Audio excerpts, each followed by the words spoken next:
va contrito, se va alicaído, un personaje que parecía dinámico, arrojado, termina prácticamente siendo repudiado, ninguneado por con quien ellos consideraban que era su principal aliado, que era Estados Unidos. Quedaron atrás aquellos tiempos con Obama. Donald Trump no tiene la menor simpatía por Justin Trudeau y muchísima gente tampoco. Allá los canadienses tampoco tienen simpatía. Los migrantes mexicanos y mexicanas que están en Canadá no tienen ningún tipo de deferencia, ningún tipo de cariño por un personaje que ha hecho las cosas muy mal y que efectivamente en algo no se equivoca. No es la mejor opción para continuar al frente del gobierno canadiense. Se va como primer ministro. No parece aquel personaje que se reía de Enrique Peña Nieto, prácticamente termina en un ridículo como en aquel momento Peña Nieto que bajaba y subía las escaleras mientras este sujeto estaba ahí, justamente aquí donde mi querido don David, que está al pie del cañón. Pues bueno, queda igual que en ese momento Enrique Peña Nieto, personajes defenestrados históricamente. A mí me parece que muy bien, porque la gente tiene este tipo de recuerdos, personajes que pues llegaron prometiendo muchas cosas y que francamente incumplieron. Así que se va Justin Trudeau, Oye, se va por la puerta trasera. oye, Ricardo, y además, otro ejemplo de que en México sí hay una democracia plena. Hoy la presidenta dice, ¿no? Aquí en México sí hay una verdadera democracia. No como en otros lugares en donde reeligen a los líderes, haciendo referencia, por ejemplo, a Alemania. Angela Merkel, ¿cuánto tiempo fue primera ministra? Bueno, el caso de Justin Trudeau, ¿cuántos años tenía? ¿10 años por lo menos? Así Bueno, es. pues tanto hablan de, como hizo referencia ante el planteamiento que le hacía a la presidenta de Aguilar Camín, que dice que a través de un movimiento social, democrático, se instala el autoritarismo en México, cuando el presidente que decían que se iba a perpetuar en el poder está en Palenque y no lo dejan descansar, cuando la presidenta de México, Claudia Sheinbaum, roza el 80% de aprobación, pues el caso de Justin Trudeau, querido Ricardo, que contra todos y contra todo, ya tenía 10 años en el poder y hubo reelección. Eso, según muchos, los que creemos en el sufragio efectivo, no reelección, el lema del Gran Madero, pues está contra todos las ideas democráticas, pero al final es mi opinión, querido Ricardo. No, y es una muy buena opinión porque además está sustentada con datos duros. Ahí están las encuestas que saca, por ejemplo, entre otros medios, el Financiero. No va usted a creer que el Financiero de Manuel Arroyo, donde escribe Macario Esquetino, donde escribe la propia Margarita Zavala, pues es un medio de comunicación de la derecha. No, son los números de ellos. Los propios números de ellos, las encuestas de ellos, recogen las opiniones del pueblo de México y ahí están. Entonces se estrellan contra la realidad y bueno, a mí me parece muy importante de ahí que la presidenta Claudia Sheinbaum pues dé a conocer estas cifras hoy en la conferencia mañanera, pero que además le pide a la derecha, ya dejen descansar al presidente López Obrador, que ya lo dejen descansar, mi querido Vicente. Así que grábeme, mi querido don David, porque la primera mandataria ironizó a los comentócratas que todo el tiempo están diciendo sin pruebas que a ella, a Claudia Sheinbaum, le dictan desde Palenque. Es que estos personajes de la derecha, ayunos de argumentos, sostienen que la presidenta recibe línea directa desde la quinta donde vive retirado el presidente López Obrador, pero eso es más falso que un billete de 150 pesos y súper tonto. ¿Por qué? Porque lo que ocurre es que, como dice la presidenta, hay cosas que estos personajes no entienden. Y una de esas cosas que no entienden, Vicente, es que nunca estuvieron vinculados al pueblo. ¿Y qué tiene de importante estar vinculado al pueblo? Pues digo, ahí en la afirmación está la respuesta, pero Aquí hay un asunto que a mí me gustaría desmenuzar un poquito. Cuando gobernó el PRI, cuando gobernó el PAN, lo hacían mirando a una élite. Gobernaban para un grupúsculo que se enriquecía desvalijando a la nación. A lo largo de la historia de nuestro país, y si no me cree, revíselo, la constante era que no hubiera un gobierno cercano a su población. Los mexicanos, las mexicanas desconfiábamos y seguimos desconfiando del PRI, del PAN, del PRIAN, justamente porque durante décadas hubo corrupción, políticas públicas ineficaces que no resolvieron ninguna de las necesidades del pueblo, las que usted quiera, el derecho a la salud, el derecho a la vivienda, la inseguridad, la desigualdad social. El PRI, por ejemplo, porque a lo mejor habrá gente que diga, no, ¿cómo crees? Es que el PRI fundó tal o cual institución. Sí, nunca les hemos escatimado eso, pero fueron otros tiempos y nunca le dieron seguimiento. Así que el PRI ha cargado con el peso de fracasos históricos. El PAN ha hecho lo mismo durante sus mandatos. No ofrecieron alternativas efectivas. Hubo una generación de hartazgo ciudadano precisamente porque no cumplían. Por ejemplo, la promesa de un sistema de salud gratuito y de calidad que prometió el PRIAN nunca se cumplió. Ahí estaba, y todavía seguimos padeciendo eso, una población vulnerable que no tiene derecho a la salud, que no tiene derecho a la vivienda. Está en la Constitución, pero a estos personajes les valió un cacahuate. Durante las administraciones panistas, usted lo sabe muy bien, había reportes uno y otro día donde aumentaba la pobreza, aumentaba el desempleo, pero eso se les olvida, porque son unos desmemoriados, se les olvidan sus fracasos rotundos, se les olvida, por poner otro ejemplo mucho más reciente, el enorme fracaso del mentado Aeropuerto Internacional de México. ¿Se acuerda? Ese que terminó convertido en un chapoteadero ahí en Texcoco y que Manuel Arroyo, precisamente el dueño del financiero, tenía ahí negocios. Hubo sobrecostos, hubo corrupción, hubo de todo, pero eso se les olvida. Esta gente está desconcertada porque no hubo nunca un pueblo vinculado al gobierno. Jamás hubo, yo no lo recuerdo. Y si usted lo recuerda, yo le voy a pedir que me lo mencione, me lo enumere, me corrija, porque yo no recuerdo que hubiera un pueblo que saliera a las calles a apoyar a algún gobernante del PRI, algún presidente del PRI, algún presidente del PAN. ¿Usted se imagina o vio históricamente una marcha de apoyo a favor de Vicente Fox, a favor de Felipe Calderón, a favor de Enrique Peña Nieto? Yo no lo recuerdo. Tiene razón la presidenta de México en ese sentido cuando afirma que la verdad es que hay una unidad muy grande entre el gobierno y el pueblo. Y es que tener un gobierno cercano a la gente es beneficioso por todos lados.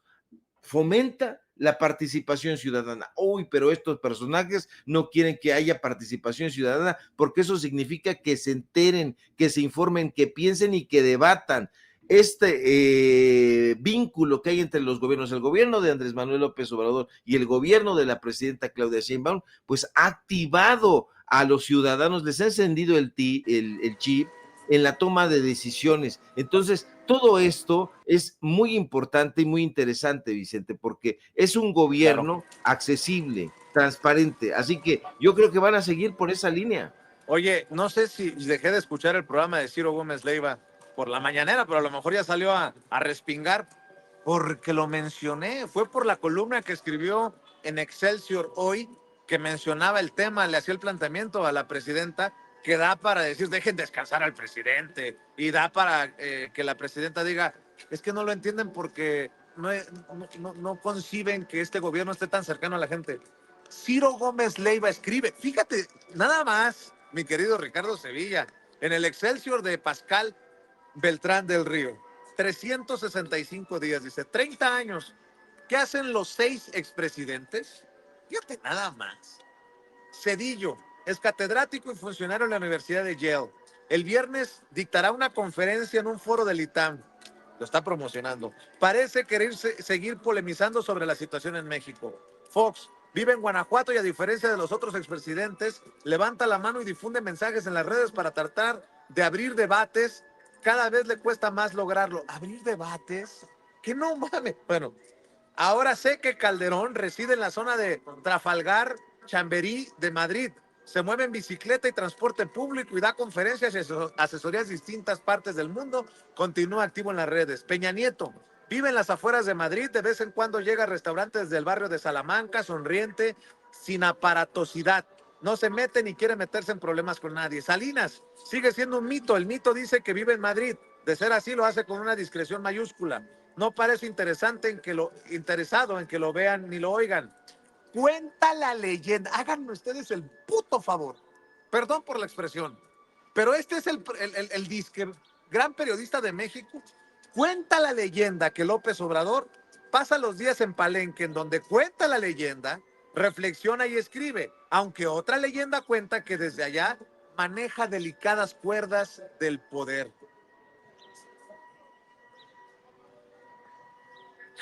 En fin, por eso también el planteamiento, mi querido Ricardo Sergio. Se tiene que tener la cabeza dura, se tiene que tener la cara de palo para salir con esto de Excelsior. O sea, lo que dice Pascal, lo que dice Ciro Gómez Leiva, es una estupidez mayúscula. A mí me da vergüenza que estos personajes hayan sido considerados en algún momento periodistas, porque ¿dónde carajo quedó el rigor periodístico? ¿Dónde demonios quedaron los datos duros? A mí me contaron, a mí me dijeron, y ahora ya no son solamente los rumores, ahora son las leyendas del jinete sin tatema, porque no tiene cabeza y no tiene sesos. Es increíble. Cuenta una leyenda que por allá se mueven los hilos. No, esta es una tontería. Y ojalá estos personajes recularan e hicieran otra cosa. No lo van a hacer, desafortunadamente, y el periodismo corporativo va a continuar besando el piso. No, yo no sé si Felipe Calderón se esté transportando en bicicleta, pero si es así, debería tener muchísimo cuidado, porque se va a dar un día un madrazo soberbio por borracho y porque ya sabemos que anda ahí con su pomo metido ahí y que apenas puede se sirve ahí un trago. ¿Cómo que metido ahí? ¿Cómo que metido ahí, mi querido Ricardo Sevilla?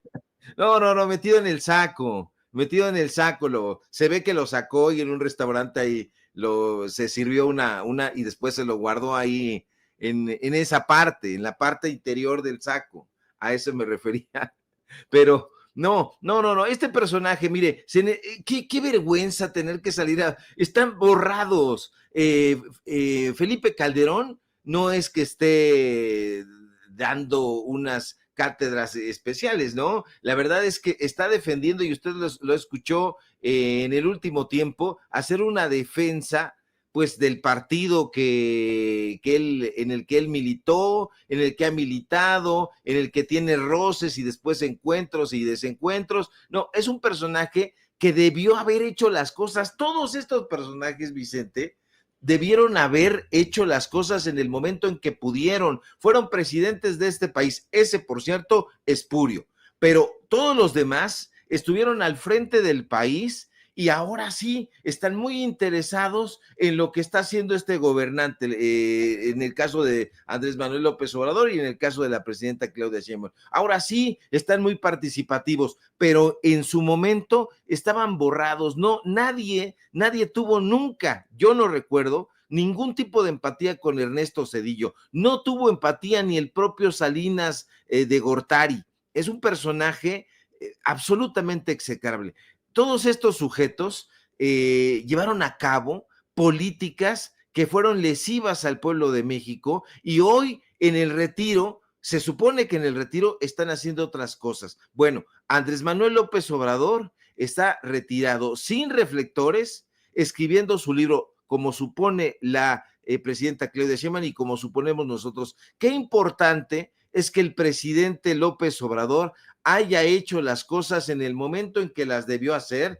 Tuvo 6 años para trabajar y trabajó a brazo partido, nosotros lo vimos y lo compartimos y lo acompañamos, y estos personajes no, estos personajes ahora están en las redes sociales, tienen que atar ahí a loco de Vicente Fox para que no diga más imbecilidades. Enrique Peña Nieto está de romance en las portadas de la farándula, dizque muy discreto, no, es un pelmazo que robó a esta nación y que está pecho tierra para que nadie le ponga los reflectores. Y estos otros orates, no, es vergonzante lo que están haciendo en el periodismo de Excelsior, pero allá ellos y su mala cabeza, porque el periodismo independiente les está cobrando ya factura, estos personajes se están quedando ya cada vez más y más relegados. Tonto aquel que todavía esté embaucado o se deje de embaucar por este tipo de personajes, porque la verdad es que ya pasó su tiempo, ya pasó su hora, no dejaron legado memorable y ahí van a estar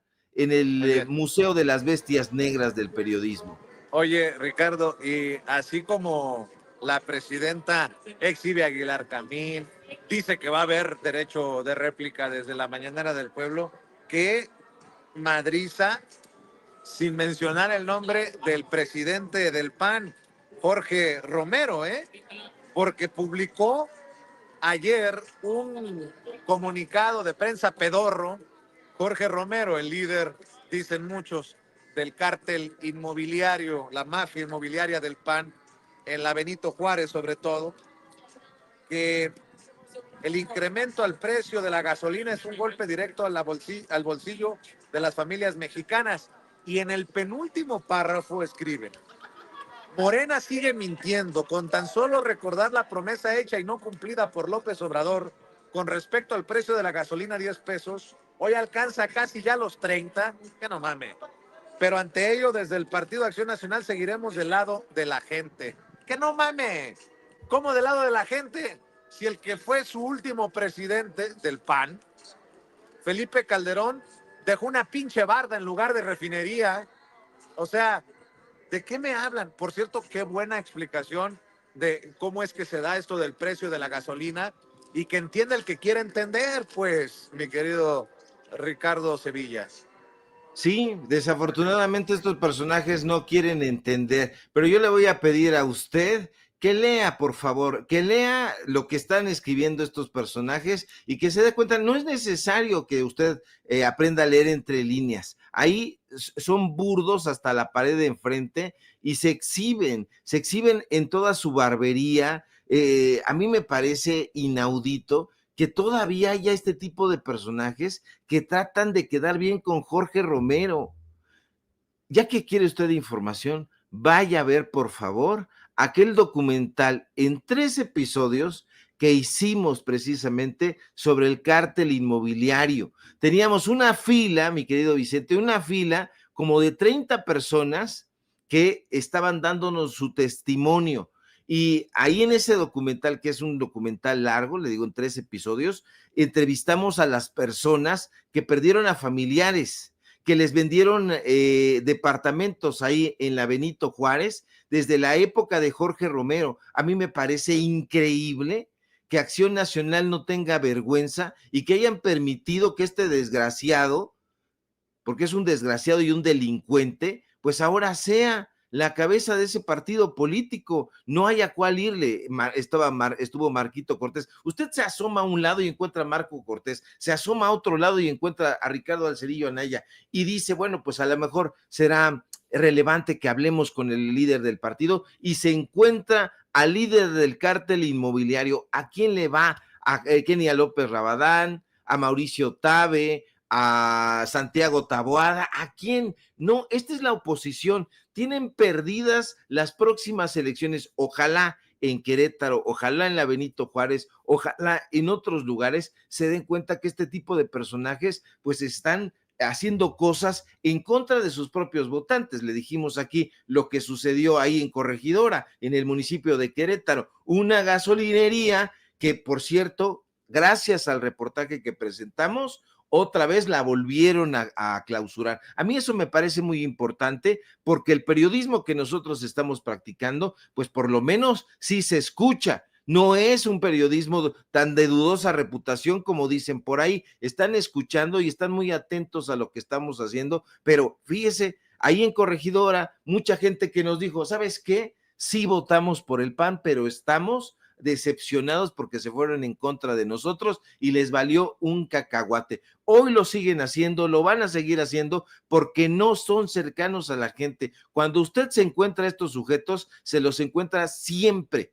invariablemente con su guardia pretoriana, y no están a favor del pueblo, y el pueblo lo sabe. Ahora, todos estos tipos que son simpatizantes del PAN, que criticaron el evento de Polimarch, que porque nacos, que porque macuarros nos decían, que porque corrientes y un montón de estupideces, pues bueno, son precisamente los simpatizantes del PAN. Nosotros vamos a seguir siempre del lado del pueblo y al ritmo de Polimarch, aunque se encabronen ahí en la Benito Juárez, que preferirían tener ahí, pues no sé, ¿a qué banda? La verdad, no Eh, sé, ni eh, de bandas eh, fifís. eh, eh, Oye, ¿tú tienes el organillero ya de planta o qué? ¿Te lo llevas a todos lados? Sí, parece que me huele, diría mi nana, que en paz descanse. Oye, mi querido Ricardo Sevilla, y otra exhibida, digo, porque se ponen de pechito, a Páramo de Excelsior, ¿no? Y de Imagen TV, la presidenta dice, a ver, ¿de qué vamos a temerle? Aquí no hay de qué temerle por lo de la reforma al Poder Judicial y la elección de ministros, ministras, jueces, juezas, magistrados, magistradas.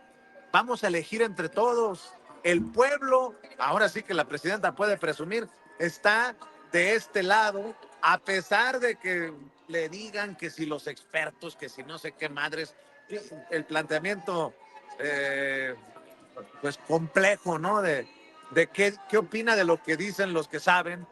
Bueno, también es un tanto clasista, porque lo que entendí de el reportero de Imagen y de Excelsior, los del pueblo no saben. Bueno, esa es la impresión que me quedó, mi querido Ricardo Sevilla.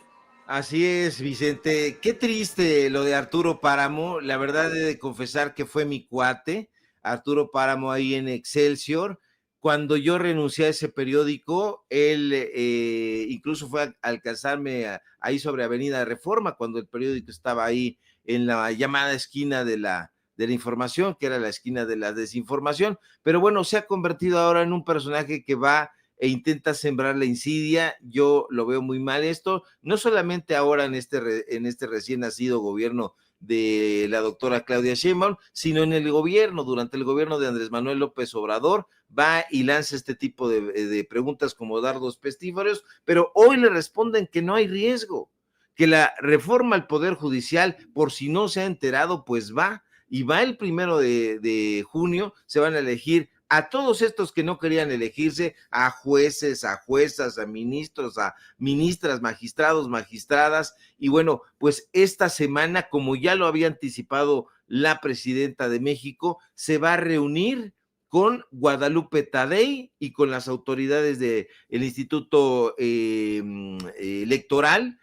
Ahí va a estar seguramente pues el equipo de la doctora Claudia Sheinbaum. Yo creo que ella también va a estar, y lo dijo ahora con todas sus letras, va a ser el día 9, que es el día 9, es el jueves, si no mal recuerdo, pero bueno, contra todo lo que deseaban estos personajes, se opusieron a los comentócratas una y otra vez de sus columnas, a que no se llevara a cabo esta reforma que ya está en curso, pero ya está implementándose la reforma al Poder Judicial. Ahora sí, agárrese usted, porque va a haber una serie de personajes que ya están haciendo sus apuestas por ahí, quién es el mejor perfil, quién es el peor perfil. Estaba yo viendo que este lector historia, ¿cómo se llama? Pedro Salmerón, estaba, pues, le presentó Luis Guillermo Hernández ahí en Twitter una lista donde aparece Lenia Batres, aparece Yasmín Esquivel,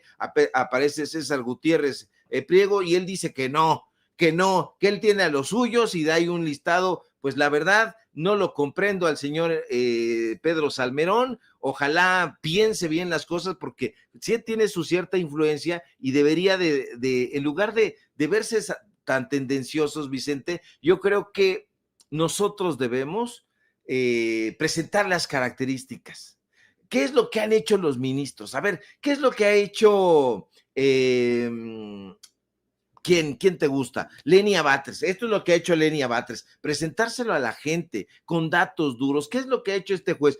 Pues ha liberado los fines de semana, se dedicaba a liberar delincuentes. Pues quiere ser ministro, quiere ser juez, quiere ser magistrado. Pues estas son sus cartas credenciales. Así que lo que nosotros debemos hacer no es decir, es que a mí me cae muy bien, este me cae bien, este me cae mal. No, ¿qué es lo que han hecho? Si han estado trabajando en el Poder Judicial, ¿qué es lo que han hecho en esa trayectoria? ¿Qué es lo que han hecho en la carrera? Y si no lo están, ¿qué es lo que han hecho afuera? ¿Qué es lo que han hecho? ¿Qué es lo que ha hecho Gil Suart, por ejemplo? Hay que preguntarnos eso y ayudar a la gente en este camino hacia la democratización del Poder Judicial, porque es necesario, sumamente relevante, Vicente, que las personas que aspiren a estos cargos tengan un alto nivel de competencia profesional, pero sean buenas personas, que tengan una visión humanista, pero adicionalmente es necesario que cumplan una serie de virtudes que aseguren su integridad, su imparcialidad, su compromiso con la justicia y no que le deban todo a Norma Piña. Los futuros juzgadores, hombres y mujeres de México, deben ser completamente diferentes a los juzgadores del pasado. No se debe de parecer a Góngora Pimentel, no se debe de parecer a Aguilar Morales, no se deben parecer. Es decir, no deben ser ya ni tranzas, ni corruptos, ni nepotistas. Y por eso es indispensable que antes de votar por ellos, la gente, usted, por favor, público memorioso, conozca bien sus perfiles, no se deje apantallar, no se deje engañar. Así que, pues ahí están. Los datos duros van a ser muy relevantes, mi querido Vicente, en este momento. ¿Qué es lo que ha hecho fulano, sutano, perengano? Pero no vote usted pues porque dice fulano, es que dice fulano que es buena onda, es que dice sutano que le cae bien. No, usted tiene que hacerse un perfil y no es necesario incluso ni que siga las recomendaciones de nadie. Usted puede hacer sus propias pesquisas y evaluar los casos, cada caso, sin prejuicios ni favoritismo, porque ya carajo, ya basta de jueces, de ministros, de magistrados que actúan como empleados del poder político y del poder económico. Así que para que realmente, como dijera Stephen Zweig, vivamos tiempos estelares en la democracia mexicana, es necesario que usted esté informado, esté informado. Oye, mi querido Ricardo, nada más para despedirnos. ¿Cómo lo digo? Ahora sí que chinga a su madre, Alito Moreno, mi querido. ¿Qué pasó ahí? Diste la mentada y te fuiste. Fue Alito. Que chingue a su madre, Alito Moreno, dije.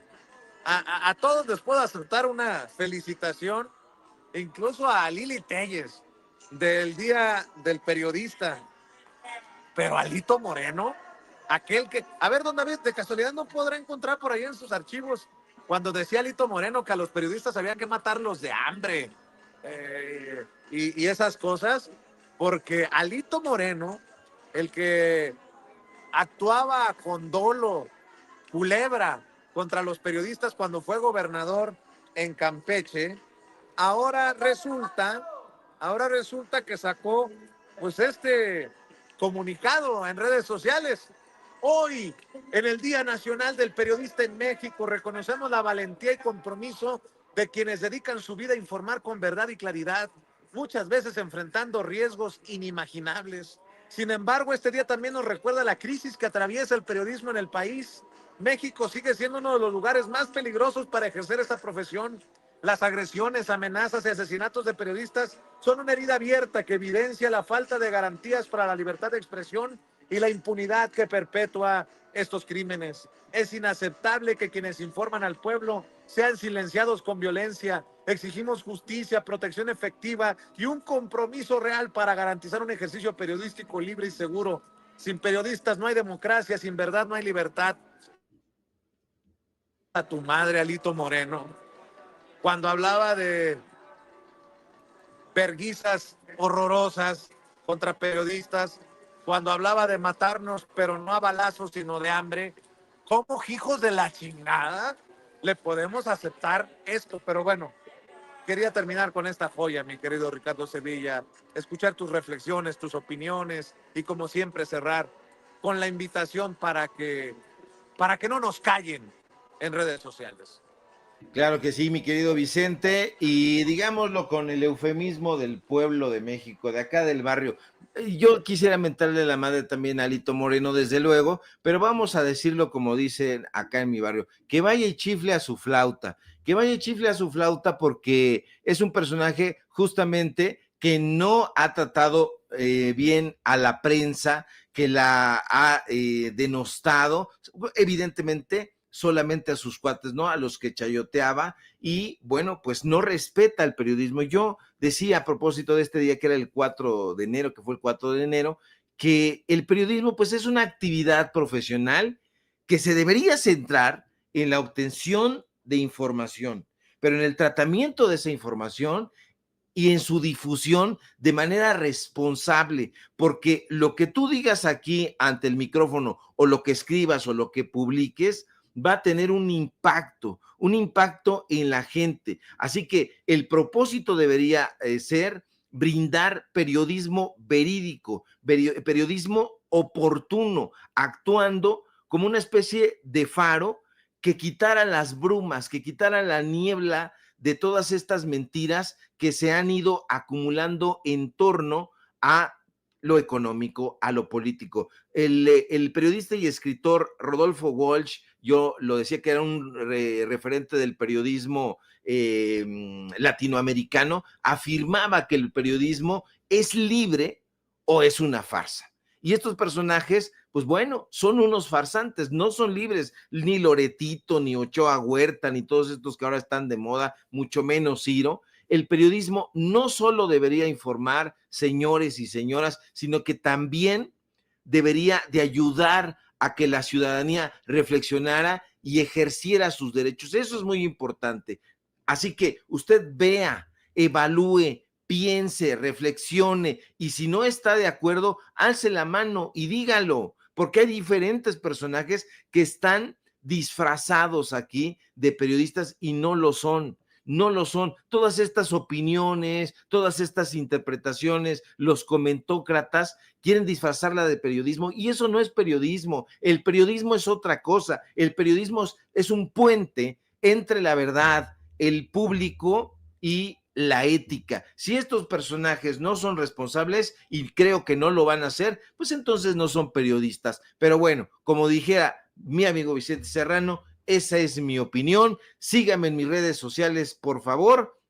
Arrancamos. Hoy tenemos informativo en punto de las 9 de la noche en Los Datos Duros. Búsquenos a través de YouTube, búsquenos en Paralelo 24, búsquenos en Twitter.